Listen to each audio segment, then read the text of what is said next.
السلام علیکم ورحمۃ اللہ وبرکاتہ۔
السلام علیکم ورحمۃ اللہ وبرکاتہ۔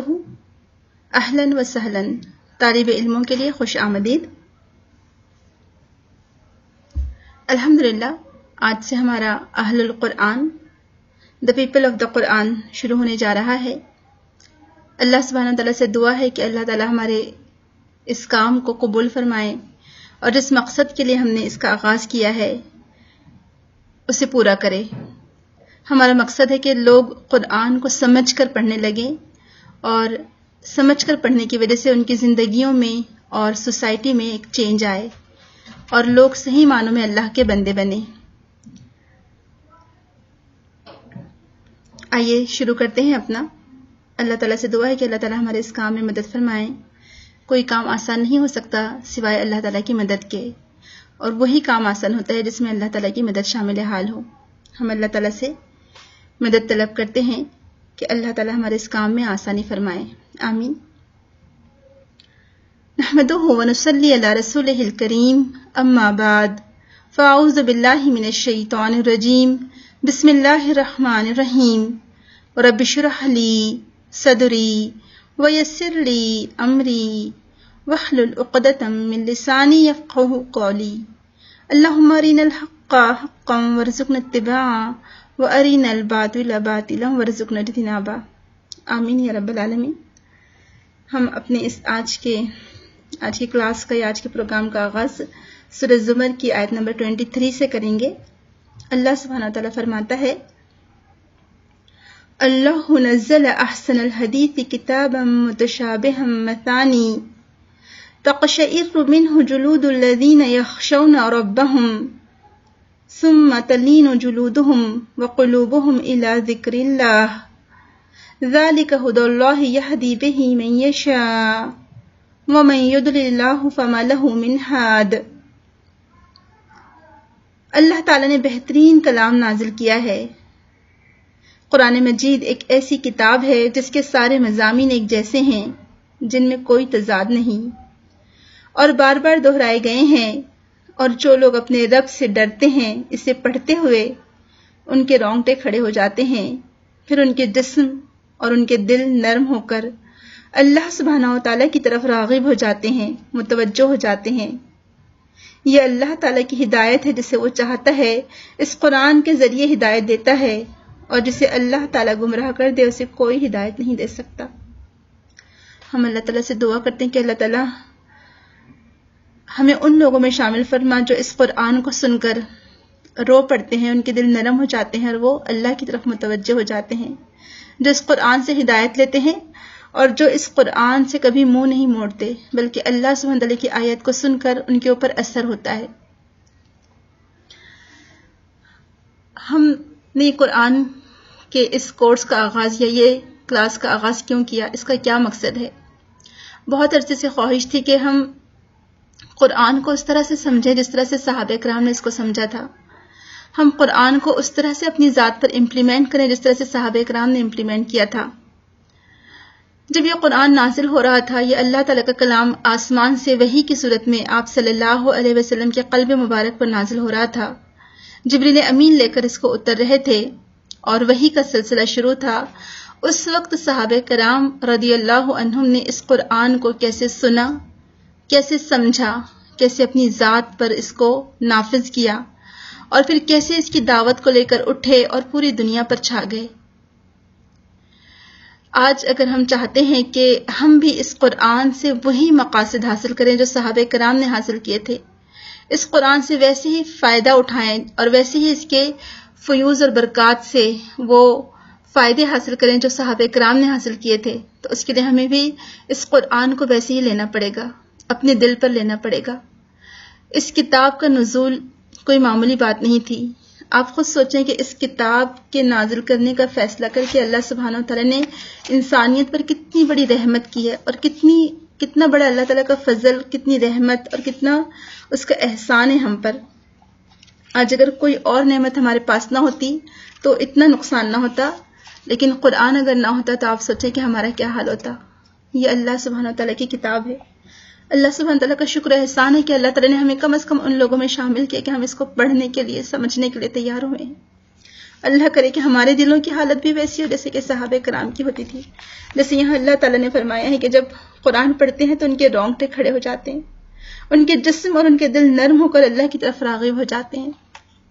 کیا قرآن پڑھ کر آج میری حالت ایسی ہوتی ہے یا ہماری حالت ایسی ہوتی ہے؟ اگر نہیں تو پھر ہمیں توجہ دینے کی ضرورت ہے، ہمیں غور کرنے کی ضرورت ہے۔ اور یہ کب ہوگا؟ جب ہم اس کو سمجھ کر پڑھیں گے، یعنی اس کی انڈرسٹینڈنگ ہم حاصل کریں گے، تبھی یہ بات ممکن ہے، ادروائز نہیں۔ تو ہم اس میں دیکھیں گے کہ جب قرآن نازل ہوتا تھا یا وہ اللہ کے رسول صلی اللہ علیہ وسلم کی زبان مبارک سے یہ کلام سنتے تو ان کے دل کی حالت کیا ہوتی تھی صحابہ کرام کی، یا صحابہ کرام سے جب تابعین اور تبع تابعین نے سنا تو ان کے کیا معاملات ہوتے تھے، ان کی کیا حالت ہوتی تھی، انہوں نے کیسے اپنی زندگیوں کو بدلا، کیسے انہوں نے اپنے مقصد کو چینج کیا، کیسے ان کی زندگیاں قرآن کے مطابق ڈھلتی چلی گئیں۔ کیا وہ قرآن کو کچھ اور طریقے سے پڑھتے تھے، کچھ اور طریقے سے سمجھتے تھے، یہ جیسے آج ہمارے سامنے قرآن کھولا جاتا ہے، پڑھا جاتا ہے، اسی طرح سے وہ پڑھتے تھے اور سنتے تھے اور سمجھتے تھے؟ تو آج کیا بات ہے کہ ہم پر وہ اثر نہیں ہوتا جو ان پر ہوتا تھا۔ آج ہم اپنی ذات پر قرآن کو اس طرح سے نافذ نہیں کرتے جیسے کہ صحابہ کرام کرتے تھے۔ تو دل میں ارادہ کریں، اللہ سبحانہ تعالیٰ سے دعا کریں کہ اللہ سبحانہ تعالیٰ اس کتاب کے لیے ہمارے سینوں کو کھول دے، ہمارے دلوں کے پردوں کو کھول دے تاکہ ہم اس کتاب کو سمجھ سکیں اور اس سے وہی برکت حاصل کر سکیں جو صحابہ کرام نے حاصل کی تھی۔ آپ سوچیں کہ آج دنیا میں کوئی اگر الہامی کتاب موجود ہے جس میں کوئی تبدیلی نہیں ہوئی، وہ صرف اور صرف قرآن مجید ہے۔ یہ ایک ایسی کتاب ہے جس کی وجہ سے اللہ سبحانہ تعالیٰ نے، جس قوم نے اس قرآن کو لیا، اس قوم کا سب کچھ بدل گیا، اس کے معاملات، اس کے حالات، وہ دنیا کے رکھوالے بن گئے۔ کیوں؟ کیونکہ اس قرآن کو انہوں نے حاصل کیا تھا۔ اس قرآن سے وہ دنیا کو اور رہنمائی پہنچانا چاہتے تھے، دنیا کو بھی رہنمائی پہنچانا چاہتے تھے۔ تو یہ ایک ایسی عزت اور شرف والی کتاب ہے جس کا کوئی نعم البدل نہیں۔ اس کی عظمت، اس کی فضیلت کوئی بیان نہیں کر سکتا۔ اس کی خیر و برکت اتنی زیادہ ہے کہ جس نے اس کو جس نظریے سے لیا اس نے اس کو پورا کر دیا۔ ہم سب جانتے کہ صحابہ کرام کے قدموں میں اللہ تعالیٰ نے دنیا کو ڈال دیا۔ یہ مال و دولت سے بھی نوازتی ہے، یہ ہدایت اور حکمت سے لبریز ہے، ہر شک اور شبہ سے بالکل بالا تر ہے۔ یہ ایک ایسی کتاب ہے جو حق اور باطل کا فرق کھول دینے والی ہے۔ یہ جہالت کے اندھیروں سے دور کرتی ہے اور جہالت کے اندھیروں سے نکال کر علم کی روشنی سے ہمارے دلوں کو منور کرتی ہے، ایمان لانے والوں کو جنت کی بشارت دیتی ہے۔ یہ ایسی کتاب ہے جو تمام انسانیت کے لیے سب سے بڑی نعمت ہے۔ اللہ تعالیٰ کا یہ کلام جب اللہ تعالیٰ نے اسے نازل کیا تو اس رات کی عبادت 1000 مہینے کی عبادت سے افضل قرار دی گئی۔ آپ سوچیں کتنی بابرکت کتاب ہے کہ جس رات اس کا نزول ہوا، اللہ تعالیٰ فرماتا ہے کہ وہ رات 1000 مہینوں سے بڑھ کر ہو گئی۔ اس ایک رات کی عبادت کا ثواب کتنا ملے گا؟ 1000 مہینوں سے بہتر۔ اور یہ قرآن مجید کی فضیلت میں سب سے بہترین صورت ہے جو ہم سورہ قدر پڑھتے ہیں۔ بسم اللہ الرحمن الرحیم، انا انزلناہ فی لیلۃ القدر وما ادراک ما لیلۃ القدر لیلۃ القدر خیر من الف شہر۔ تو یہ وہ بابرکت کتاب ہے جس سے دوسروں کو بھی فضیلت حاصل ہوتی ہے۔ پھر ہم دیکھتے ہیں کہ احادیث میں آپ صلی اللہ علیہ وسلم نے اس کتاب کے تعلق سے اتنی احادیث ہمیں بتائی ہیں کہ ہم دنگ رہ جاتے ہیں کہ کتنی اس کی فضیلت ہے اس کتاب کی۔ اس کتاب کو جو تھامتا ہے اس کی حالت ہی بدل جاتی ہے. اس کی عزت کا اور اس کی خوش قسمتی کا کیا کہنا. اور سب سے جو مشہور حدیث ہمیں ملتی ہے خیرکم من تعلم القرآن وعلمہ، کہ تم میں سب سے بہتر وہ ہے جو قرآن سیکھے اور سکھائے. اور ہم آگے دھیرے دھیرے ایک ایک حدیث ہم لیتے جائیں گے اپنی ہر کلاس میں. آج ہم قرآن کی آیتیں ہی دیکھ لیتے ہیں کہ اب قرآن کو سمجھ کر پڑھنے کے کیا فائدے ہیں، اور جب قرآن کو سمجھ کر پڑھا جائے تو اس سے کیسے اثر لیا جائے. یعنی اس قرآن کا اثر آپ کے دل پر ہونا ضروری ہے. اس قرآن کا اثر جب تک آپ کے دل پر نہیں ہوگا آپ کی دنیا بدلے گی نہیں. یعنی اپنے دل کی دنیا اور ہمارے دنیاوی معاملات کو بدلنے کے لیے اس قرآن کو آپ کو دل پر لینا پڑے گا. ہم اس قرآن کی دعوت کو لے کر اٹھے ہیں. ہم چاہتے ہیں کہ ہم اس قرآن اور حدیث کے ذریعے سے لوگوں خود بھی بدلیں اور لوگوں کو بھی بدلنے کا عزم ہم اپنے اندر رکھتے ہیں. ہم چاہتے ہیں کہ یہ قرآن جیسے نازل ہوا تھا اس کو ایز اٹ از لیا جائے. جس طرح سے رسول اکرم صلی اللہ علیہ وسلم نے اسے سمجھایا ویسے اسے ہم سمجھیں. یقین جانیے اگر آج تبدیلی آ سکتی ہے تو صرف اور صرف ہمارے پاس اگر کوئی جو بدلنے والی چیز اگر ہے جس میں قوت ہے وہ قرآن مجید ہے. اور قرآن مجید کو سمجھ کر پڑھنے کے لیے احادیث کی ضرورت ہے. تو یہی دو چیزیں ہیں جو کہ آپ صلی اللہ علیہ وسلم نے فرمایا تھا نا کہ میں دو چیزیں چھوڑے جا رہا ہوں تمہارے درمیان، ایک اللہ کی کتاب اور دوسرے میری سنت، اور ان کو تھام لوگے تو کبھی گمراہ نہیں ہوگے. تو اللہ کرے کہ آج ہم ان کو تھامنے والے بنیں. آپ دیکھیں کہ قرآن کریم کتنی عظیم کتاب ہے کہ اللہ سبحانہ تعالیٰ فرماتا ہے لو انزلنا هذا القرآن على جبل لرأيته خاشعا متصدعا من خشية اللہ، کہ اگر ہم یہ قرآن کسی پہاڑ پر نازل کرتے تو تم دیکھتے کہ وہ اللہ کے خوف سے دبا جا رہا ہے اور پھٹا پڑتا ہے. سبحان اللہ، یہ اتنی عظیم امانت ہے اور اتنی عظیم امانت اللہ سبحانہ تعالیٰ نے ہم جیسے بندوں کے سپرد کر دی. اب کون ہے قرآن کا حامل؟ کون ہے؟ ہم حامل قرآن ہیں نا، ہم اہل القرآن ہیں. ہم قرآن پڑھنے پڑھانے والے لوگ ہیں، اس لیے ہم اہل القرآن ہیں. اہل القرآن کا مطلب کیا ہوتا ہے؟ قرآن والے لوگ، قرآن پڑھنے پڑھانے والے لوگ، قرآن کو سمجھنے والے لوگ، یہ ہوتا ہے اہل القرآن کا مطلب.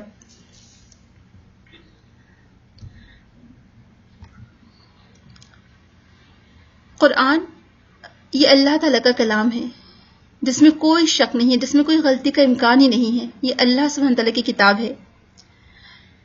پھر قرآنی آیت سن کر جو غیر مسلم تھے اللہ تعالیٰ فرماتے ان کی بھی آنکھوں سے آنسو نکل پڑتے ہیں، جو کہ ہمیں قرآن ہی سے پتہ چلتا ہے اور سیرت سے بھی پتہ چلتا ہے. سورہ مائدہ میں ہم پڑھتے ہیں وَإِذَا سَمِعُوا مَا أُنزِلَ إِلَى الرَّسُولِ تَرَىٰ أَعْيُنَهُمْ تَفِيضُ مِنَ الدَّمْعِ مِمَّا عَرَفُوا مِنَ الْحَقِّ يَقُولُونَ رَبَّنَا آمَنَّا فَاكْتُبْنَا مَعَ الشَّاهِدِينَ.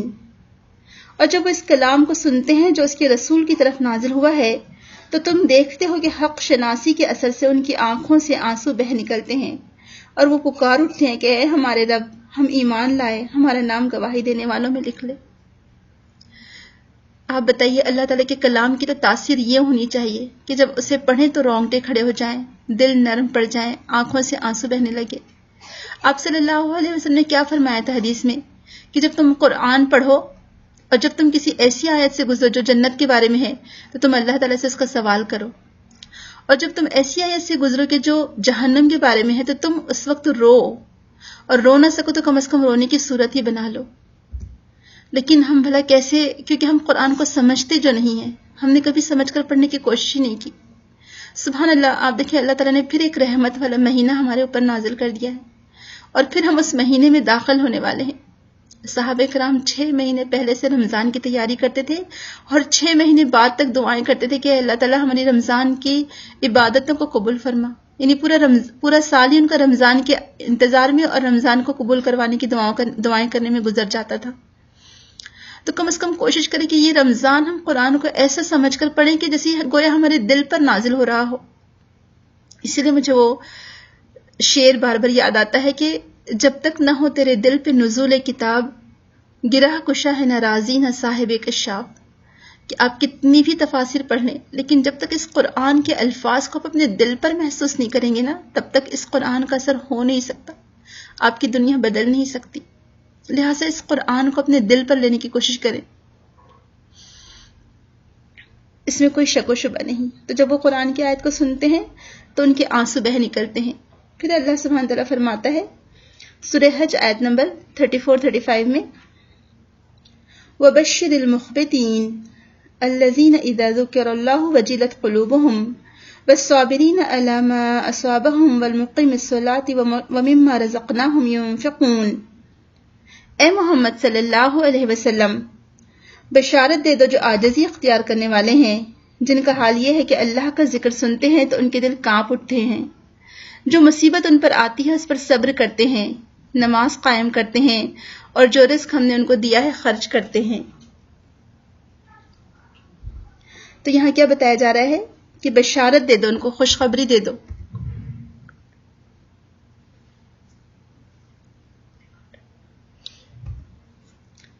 بشارت دے دو کسے؟ جو عاجزی اختیار کرتے ہیں۔ اور کون لوگ؟ جن کا حال یہ ہے کہ جب اللہ کا ذکر سنتے ہیں تو ان کے دل کانپ اٹھتے ہیں۔ اور اللہ کا ذکر کیا ہے؟ یعنی قرآن، یہ اللہ کا ذکر ہی تو ہے۔ تو جب وہ اللہ کا ذکر سنتے ہیں تو ان کے دل کانپ اٹھتے ہیں، جو مصیبت ان پر آتی ہے اس پر صبر کرتے ہیں، نماز قائم کرتے ہیں، اور جو رزق ہم نے دیا اس میں سے خرچ کرتے ہیں۔ ایک دفعہ صالح الفوزان، شیخ صالح الفوزان سے کسی نے سوال کیا کہ شیخ، کچھ خواتین سوال کر رہی ہیں آپ سے کہ ہم 10 سال سے قرآن حفظ کر رہے ہیں لیکن ہمیں وہ حفظ نہیں، یعنی مکمل نہیں ہو پا رہا ہے ہم سے، تو کیا ہم اہل القرآن میں شامل ہو سکتی ہیں؟ تو شیخ صالح الفوزان نے جواب دیا کہ اہل القرآن تو وہ ہیں جو قرآن پر عمل کرتے ہیں، نہ کہ اسے صرف حفظ کرتے ہیں، جو حفظ کرنے کے ساتھ ساتھ اس پر عمل کرتے ہیں اور اس کے مطابق زندگی گزارتے ہیں، اور جو صرف حفظ کرتا ہے اس پر عمل نہیں کرتا تو وہ اہل القرآن نہیں ہو سکتا۔ تو کون ہے اہل القرآن؟ قرآن والے کون ہیں؟ the people of قرآن کون ہیں؟ جو قرآن کو حفظ بھی کرتے ہیں اور عمل بھی کرتے ہیں، یا پھر قرآن پر عمل کرتے ہیں۔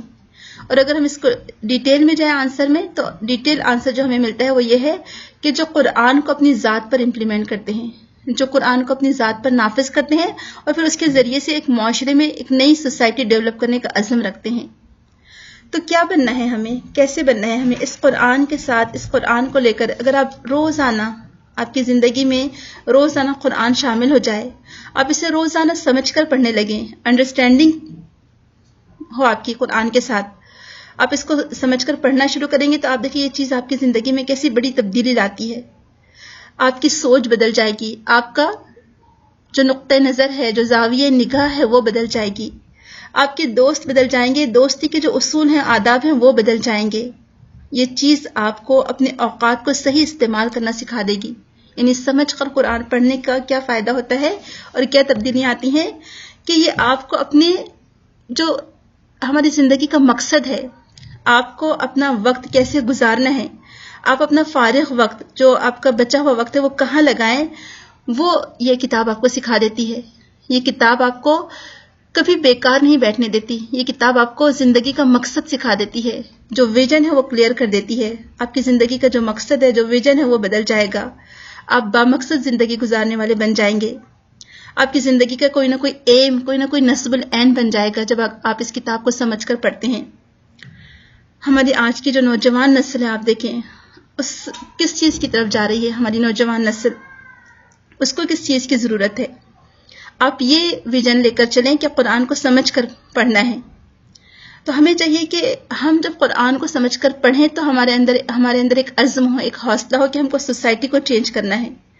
ہم سوسائٹی کو چینج کرنے کا عزم لے کر اٹھیں تاکہ ایک بہترین معاشرہ، ایک بہترین سوسائٹی ڈیولپ ہو، ایک بہترین اسلامی معاشرہ قائم ہو، ہم لوگوں کو بہتر بنا سکیں، لوگوں کو بامقصد زندگی گزارنے کا سبق دے سکیں۔ ہمیں اہل القرآن بننا ہے، کیوں؟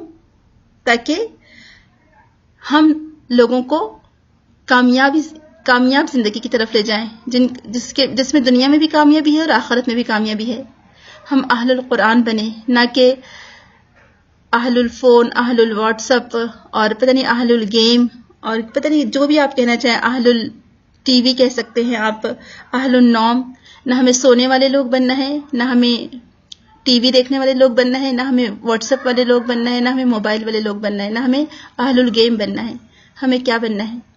اہل القرآن بننا ہے۔ جو قرآن کو سمجھتے ہیں، جو قرآن کو پڑھتے ہیں، سمجھتے ہیں، اس پر عمل کرتے ہیں اور اس قرآن کی دعوت کو لے کر اٹھتے ہیں تاکہ دوسروں کو بھی بدل سکیں. اور یہ کام ایک ٹیم کے ذریعے ہی ہو سکتا ہے. بغیر ٹیم کے، بغیر سب کے ساتھ چلتے یہ کام نہیں ہو سکتا. جب آپ سب لوگ اس کام میں ایک دوسرے کا تعاون کریں گے، آپ سب ہمارا ساتھ دیں گے، تبھی ہم یہ کام کر سکیں گے. یقین جانیے اکیلے نہیں ہو سکتا ہے. فرد قائم ملت سے ہے تنہا کچھ نہیں، موج ہے دریا میں بیرون دریا کچھ نہیں. کہ دریا کس سے بنتا ہے؟ یعنی جب تک پورا پانی ہو تب تک دریا بن ہی نہیں سکتا ہو. اور موج کیسے آتی ہے؟ جب تک کہ ایک سمندر میں پورا پانی بھرا ہوا ہوتا ہے تب موج آتی ہے. ادروائز موج کی تو کوئی حقیقت اور حیثیت ہی نہیں ہے. تو اکیلے تنہا انسان سے کچھ نہیں ہو سکتا. تو جو آج ہم لائف ویسٹ کر رہے ہیں نا اپنی، جو لغویات میں، بیکار کاموں میں ہماری زندگی لگا رہے ہیں، آپ ایک بار قرآن کو سمجھ کر پڑھیے، آپ ایک بار فہم القرآن سے گزریے، آپ ایک بار قرآن کو انڈرسٹینڈنگ کے ساتھ آپ پڑھیے. آپ دیکھیے آپ کی لائف، آپ کا ویژن، آپ کا سب کچھ بدل جائے گا، آپ کا نقطہ نظر بدل جائے گا، زندگی بامقصد ہو جائے گی. تو آج ہزاروں لوگ ہیں، ہزاروں نہیں بلکہ لاکھوں لوگ ہیں جو اپنی زندگی کو ایسے ہی گنوا رہے ہیں. ان کی زندگی بیکار ویسٹ جا رہی ہے. نہ دنیا کے ہیں نہ دین کے ہیں، کچھ بھی نہیں ان کے ہاتھ آ رہا ہے. نہ آخرت میں کامیاب ہوں گے، نہ ہی دنیا میں کامیاب ہیں. تو ایسے لوگوں کو آپ اٹھیں، آپ ان کی تربیت کریں، ان کا تجزیہ، آپ ان کی تربیت کریں، ان کو سمجھائیں، زندگی کا مقصد ان کو بتائیں. آج بہت سارے لوگ ہیں جن کا اس اللہ تعالیٰ کی کتاب سے ناطہ ٹوٹ گیا ہے، وہ اللہ تعالیٰ کی کتاب سے دور ہو گئے ہیں. تو ہمیں چاہیے، مجھ کو اور آپ کو چاہیے کہ ہم ان کو ریکنیکٹ کریں. جو ڈسکنیکٹ ہو گئے ہیں اللہ سبحانہ تعالیٰ کی کتاب سے، جو انہوں نے اللہ تعالیٰ کی رسی کو چھوڑ دیا ہے اپنے ہاتھ سے، اور جو ان کا تعلق ٹوٹ گیا ہے، ہم اس تعلق کو جوڑنے والے بنیں. ہم لوگوں کو قرآن سے جوڑیں، قرآن سے جوڑنے والے بنیں لوگوں کو، تاکہ وہ اللہ تعالیٰ کی کتاب کی طرف آئیں اور دنیا میں بھی کامیاب ہوں اور آخرت میں بھی. ہم خود بھی توجہ دیں قرآن کی طرف اور لوگوں کو بھی اس کی طرف راغب کریں. ہم لوگ بعض اوقات ہم لوگ سب شکایتیں کرتے ہیں نا کہ اچھا کیا کریں، سب لوگوں کا یہ حال ہے، لوگ ایسا کر رہے ہیں، لوگ ویسا کر رہے ہیں، لوگ یہ نہیں کرتے، لوگ وہ نہیں کرتے. ہم بس صرف رونا روتے ہیں، یہ شکایتیں کرتے ہیں. شکایتیں کرنے سے کچھ نہیں ہوگا، رونا رونے سے کچھ نہیں ہوگا. ابھی الحمدللہ اتنا بہترین موقع ہے، رمضان کا مہینہ آ رہا ہے. میرا تو اتنا دل چاہتا ہے کہ ہر ایک کا ہاتھ پکڑ پکڑ کے ہر گھر میں ہم دورہ قرآن شروع کروا دیں. جتنی جس کی استطاعت ہے، جتنا جو کر سکتا ہے، آپ کے گھر کے لوگوں کو لے کر، گھر میں اگر بڑے بچے ہیں ان کو ساتھ لے کر کچھ نہ کچھ مطالعہ قرآن کریں. اس کتاب سے آپ جوڑیں لوگوں کو، اپنے بچوں کو، اپنے خاندان والوں کو، اپنے ارد گرد کے لوگوں کو کچھ نہ کچھ ضرور کریں، تاکہ یہ قرآن آپ کے لیے فائدہ مند ثابت ہو. کیونکہ کیا آتا ہے، القرآن حجت لک او علیک، کہ قرآن یا تو تمہارے حق میں حجت ہے یا تمہارے خلاف گواہی دے گا. اللہ نہ کرے کہ ہمارے خلاف گواہی دے قرآن. اور اللہ کے رسول صلی اللہ علیہ وسلم کیا کریں گے قیامت کے دن، کہ اللہ تعالیٰ سے شکایت کریں گے، اے اللہ تعالیٰ، اس میری قوم نے اس قرآن کو پس پشت ڈال دیا تھا، بھولا ہوا بنا دیا تھا سبق. جیسے جو بھولا بسرا ہوتا ہے نا، ویسے پیچھے جو ہم ڈال دیتے ہیں کسی چیز کو، تو ویسے بنا دیا تھا. تو یہ قرآن پیچھے ڈالنے کے لیے نہیں آیا، یہ ریشمی جزدانوں میں سجا کر رکھنے کے لیے نہیں آیا کہ آپ اس کو اٹھا کر بک شیلف میں سب سے اونچے خانے میں رکھ دیں. یہ قرآن تو ہماری ڈیلی لائف سے ریلیٹڈ بک ہے. روزمرہ کے جو ہمارے ساتھ معاملات پیش آتے ہیں اس میں ہمیں یہ رہنمائی کرتی ہے یہ بک ہماری. تو اس کو کھولیں، اس کو پڑھیں، اس کو سمجھیں. تو قوموں کا عروج اور زوال کس سے وابستہ ہے؟ قرآن سے وابستہ ہے، اور خصوصاً امت مسلمہ کا. کیونکہ حدیث میں آتا ہے ان اللہ یرفع بہذا الکتاب اقواما ویدع بہ آخرین. صحیح مسلم کی حدیث ہے کہ اللہ سبحانہ تعالیٰ اس قرآن کے ذریعے سے بہت ساری قوموں کو بلندی عطا فرماتا ہے اور بہت ساروں کو گراتا بھی ہے. تو اب آپ خود دیکھ لیں کہ ہم کون سی قوم بننا چاہتے ہیں اس قرآن کو لے کر. بلندی تک پہنچنا چاہتے ہیں، بلند مقام حاصل کرنا چاہتے ہیں، کہ اللہ نہ کرے کہ گرنا چاہتے ہیں. تو کبھی دنیا میں چینجز نہیں آ سکتے، تبدیلی رونما نہیں ہو سکتی، لیکن کن کے ذریعے سے؟ ان لوگوں کے ذریعے سے جو قرآن کو لے کر اٹھیں، جو قرآن کی دعوت کو عام کریں. اور ایسے وہ لوگ ہوں جو بااثر، سوسائٹی کے جو پاورفل لوگ ہوں، جو خاص طور سے جو ایلیٹ طبقہ ہوتا ہے، جن کا اثر ہوتا ہے معاشرے پر، ایسے لوگ ہوں. جب وہ اس دعوت کو لے کر اٹھیں گے تو اس کا اثر خود بخود سوسائٹی پر ہوگا. جو معاشرے کے بااثر افراد ہیں تو وہ قرآن کے طالب علم ہوں، وہ قرآن کے جاننے والے ہوں، وہ دعوت و تبلیغ کا کام کرنے والے ہوں. اور ہماری دعوت و تبلیغ کا جو مرکز ہے، جو محور ہے، جو سینٹر ہے، وہ کیا ہے؟ قرآن ہے. تو میں اور آپ اگر یہ کام کرتے ہیں کہ لوگوں تک اس قرآن کے پیغام کو پہنچاتے ہیں، ہم قرآن کو سمجھنے کی کوشش کرتے ہیں، تو سمجھ لیجیے کہ یہ وہ کام ہے جو انبیاء کا مشن تھا. یعنی ہم انبیاء کے مشن کو لے کر اٹھے ہیں. اللہ تعالیٰ خود فرماتے کہ یہ پہنچا دی جانے والی چیز ہے. اور ایک اور جگہ اللہ تعالیٰ فرماتے فذکر ان تنفع الذکر للمؤمنین، کہ پس نصیحت کیجئے، بے شک نصیحت فائدہ مند ہوتی ہے مومنین کے لیے. تو ہم کو اس نصیحت کو عام کرنا ہے. ہمارا مقصد کیا ہے؟ اس قرآن کی دعوت کو عام کرنا، لوگ اس قرآن کو سمجھ سکیں، اس قرآن کے تعلق سے ان کے اندر ایسا جذبہ پیدا ہو یا اتنے ان کے انڈرسٹینڈنگ ہو جائے کہ وہ ڈائریکٹ اس قرآن کو سمجھ سکیں، اتنی ان کو عربی آ جائے یا کم از کم ترجمہ وہ پڑھنے والے بنے. تو ہم کو لوگوں کے مزاج کو بدلنا ہے، جاہلیت کے رسم و رواج کا خاتمہ کرنا ہے، جہالت کے اندھیروں کو دور کرنا ہے، قرآن کے اس نور سے لوگوں کے دلوں کو منور کرنا ہے، روشن کرنا ہے، اور جہالت کے اندھیروں کو مٹانا ہے.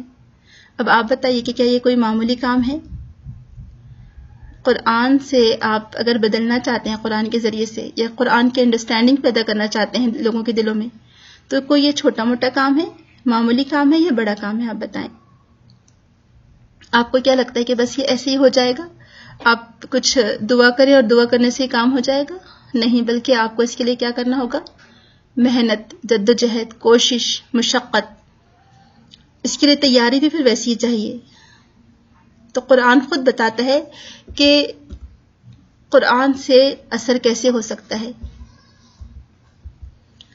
اور اسی لیے ہم روزانہ صحابہ کرام کا اور تابعین یا تبع تابعین کا ایک ایک واقعہ ہم لیں گے، ایک صحابی کا واقعہ اور ایک تابعی یا تبع تابعی کا واقعہ، کہ ان لوگوں نے قرآن کو کس طرح سے سمجھا، کس طرح سے امپلیمنٹ کیا. پھر ہم دیکھتے ہیں کہ قرآن کی آیات پڑھنے کا اثر کیا ہوتا ہے. اللہ سبحانہ تعالیٰ فرماتا ہے سورہ انفال میں انما المؤمنون الذین اذا ذکر اللہ وجلت قلوبہم واذا تلیت علیہم آیاتہ زادتہم ایمانا وعلی ربہم یتوکلون. مومن تو وہ ہیں جن کے دل اللہ کا ذکر سن کر کانپ اٹھتے ہیں، اور جب اللہ کی آیات ان کے سامنے پڑھی جاتی ہیں تو ان کا ایمان بڑھ جاتا ہے اور وہ اپنے رب پر توکل کرتے ہیں. سبحان اللہ. تو مومنوں کا حال یہ ہوتا ہے. تو آپ دل میں اور آپ ارادہ کریں کہ جب اس قرآن کو پڑھیں گے تو ہمارا معاملہ کیا ہو؟ ہمارے ایمان میں اضافہ ہو، ہمارے دل نرم پڑ جائیں، ہمارے اندر عاجزی پیدا ہو، تکبر کی بجائے عاجزی پیدا ہو.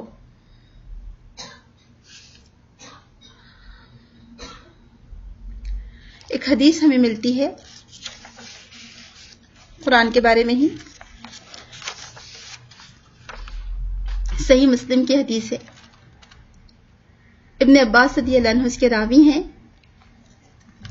عن ابن عباس رضی اللہ عنہما ان رجلا اتى رسول اللہ صلی اللہ علیہ وسلم فقال یا رسول اللہ انی ارى الليلة في المنام ذلة تنزف السمن والعسل فأرى الناس يتكففون منها بأيديهم فالمستكثر والمستقل.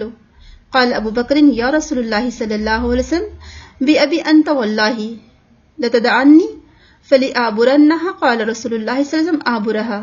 قال ابو بکر اما الذلة فذلله الاسلام واما الذي ينتف من السمن والعسل فالقرآن حلاوته ولینه واما يتكفف الناس من ذلك فالمستكثر من القرآن والمستقل. رواہ مسلم.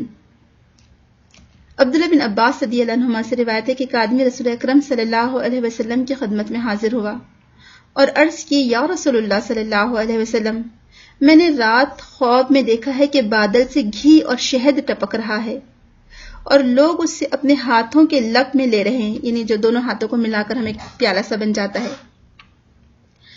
کوئی کم لیتا ہے اور کوئی زیادہ. ابو بکر صدیق رضی اللہ عنہ نے عرض کی یا رسول اللہ میرا باپ آپ پر قربان، واللہ مجھے اس خواب کی تعبیر بیان کرنے کی اجازت دیجیے. آپ صلی اللہ علیہ وسلم نے ارشاد فرمایا اچھا بتاؤ.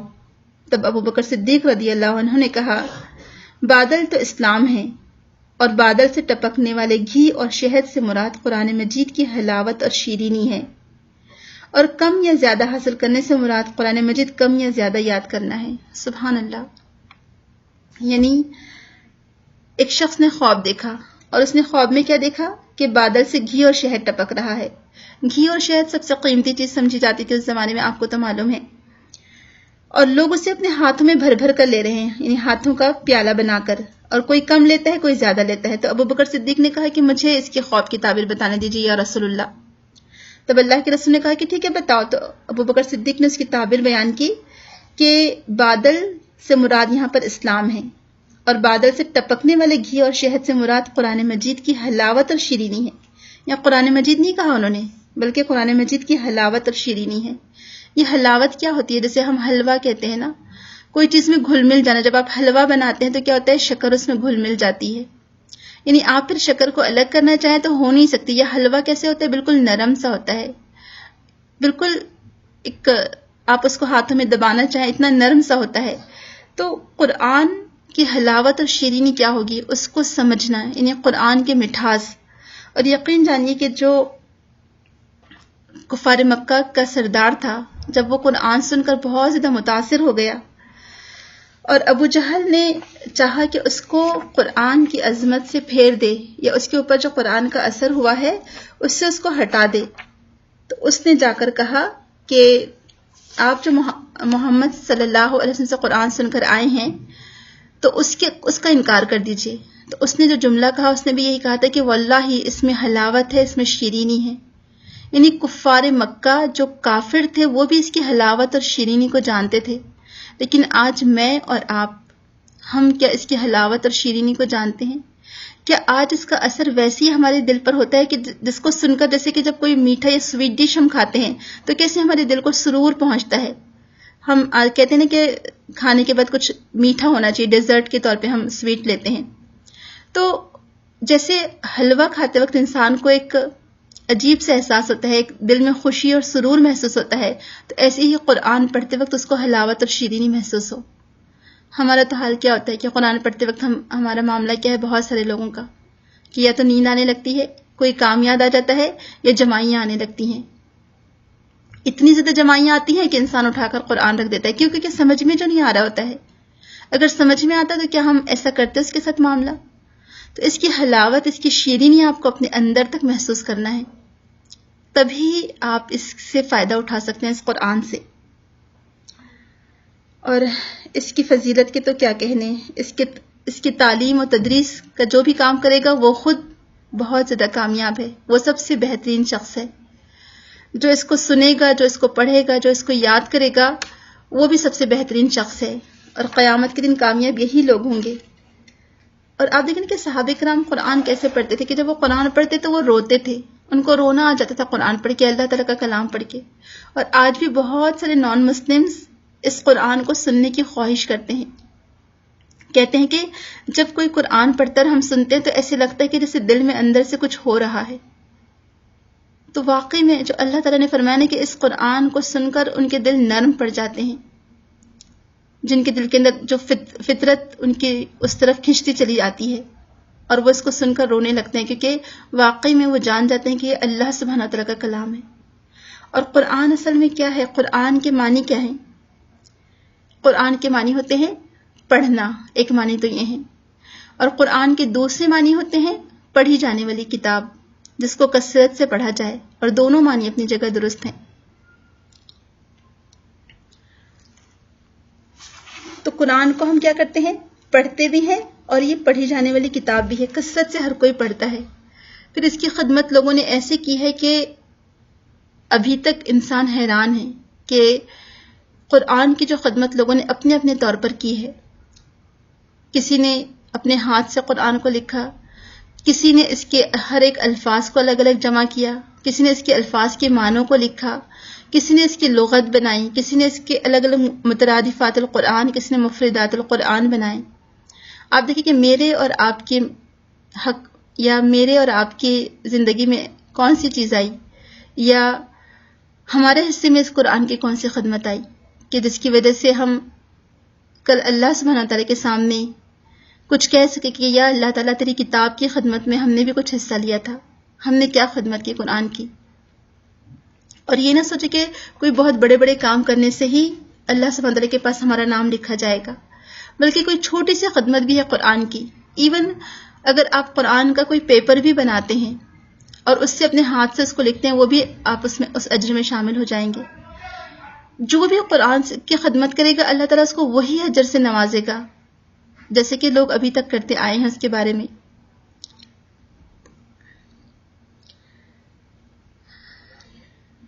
دو تین ہم نام لے لیتے ہیں جنہوں نے قرآن کی جو خدمت کی ہے ہمارے ابھی دور حاضر میں.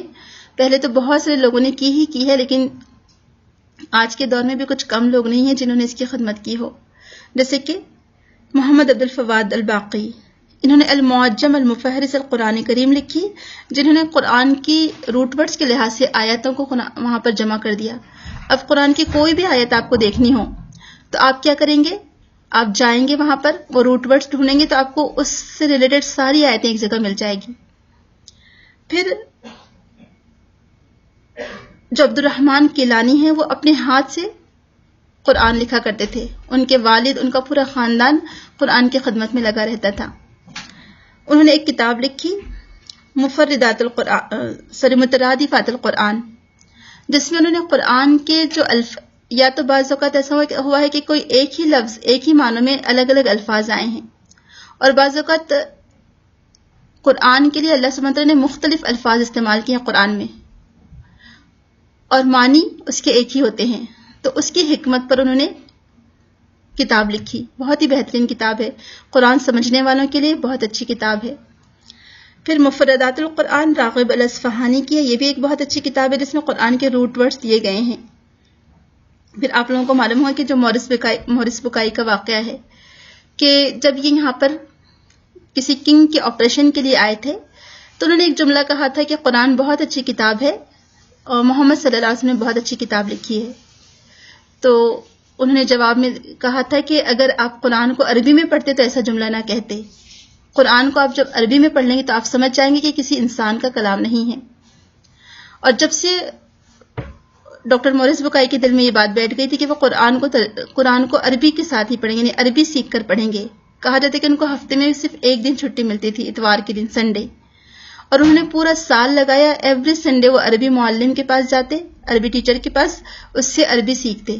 اور پھر جب ایک سال کے بعد ان کو عربی بہت اچھی طرح پڑھنی آ گئی تو انہوں نے قرآن کو عربی میں پڑھنا شروع کیا. اور کہا جاتا ہے کہ جیسے جیسے پڑھتے جاتے تھے وہ قرآن کی حقانیت میں کھوتے چلے گئے. اور اس کے بعد وہ فوراً انہوں نے اسلام قبول کر لیا اور قرآن اینڈ ماڈرن سائنس کے نام سے کتاب لکھی، اور اس کتاب کو پڑھ کر کئی لوگوں نے اسلام قبول کیا. سبحان اللہ. تو آپ دیکھیں کہ قرآن کریم میں وہ تاثیر ہے، وہ اثر ہے جو دلوں پر ڈائریکٹ اثر کرتی ہے کتاب. یہ کیوں؟ کیونکہ یہ اللہ کا کلام ہے، اس کو کلام اللہ کہا گیا. اللہ تعالیٰ خود فرماتا ہے کہ ہوا کلام اللہ، یہ اللہ تعالیٰ کا کلام ہے، یہ اللہ سبحانہ تعالیٰ کے ادا کیے گئے الفاظ ہیں. تو اس کی جو تاثیر ہوگی بالکل مختلف ہوگی. اسی لیے تو جو مشرکین مکہ تھے وہ عاجز آ گئے تھے اس کلام کے آگے.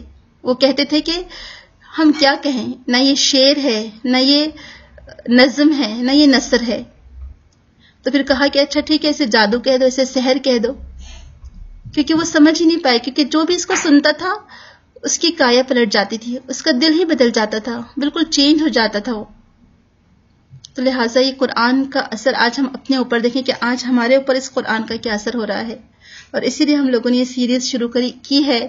اللہ کرے کہ اس سیریز سے ہمیں وہ فائدہ ہو جیسے کہ صحابہ کرام کو فائدہ ہوا تھا، اور جس مقصد کے لیے ہم نے اس کا آغاز کیا ہے اللہ تعالیٰ اس مقصد میں ہمیں کامیاب کرے. اللہ سبحانہ تعالیٰ سب سے پہلے ہمیں اور پھر دوسروں تک اس کو پہنچانے والا بنائے، اور ہمیں خود اپنی ذات پر امپلیمنٹ کرنے والا بنائے انشاءاللہ. کل سے ہمارے ٹائمنگز چینج رہیں گے کیونکہ انڈیا یا پاکستان کے لوگوں کے لیے وہاں پر روزہ افطار کا وقت ہو جائے گا بعد میں آخر دنوں میں. تو سعودی عرب کے جو ٹائمنگز ہیں 2 بجے سے لے کر 3 بجے تک رہیں گے، اور انڈیا کا جو ٹائم ہے 4:30 سے 5:30 تک رہے گا انشاءاللہ. اللہ تعالیٰ سے دعا ہے کہ اللہ تعالیٰ ہماری اس کوشش کو قبول فرمائے، اور اس کام میں ہمارے جو بھی مددگار ساتھی ہیں، ہماری پوری ٹیم ہے، اللہ تعالیٰ ان کو جزائے خیر دے. اور جو سننے والے ہیں اللہ کرے کہ واقعی میں ان کے دل پر بھی وہی اثر ہو جیسا کہ صحابہ کرام کے دل پر قرآن سن کر اثر ہوا تھا اور وہ انہوں نے اپنی زندگیوں کو بدل دیا تھا اس کے لحاظ سے۔ اللہ کرے کہ ہماری زندگیاں بھی قرآن کے حساب سے بدل جائیں، اور جب ہم اللہ تعالیٰ سے ملیں تو اللہ تعالیٰ ہم سے راضی ہو اور ہم اپنے انجام پر خوش ہوں۔ آمین۔ سبحانک اللہم و بحمدک، نشہد ان لا الہ الا انت، نستغفرک و نتوب الیک۔ السلام علیکم ورحمۃ اللہ وبرکاتہ۔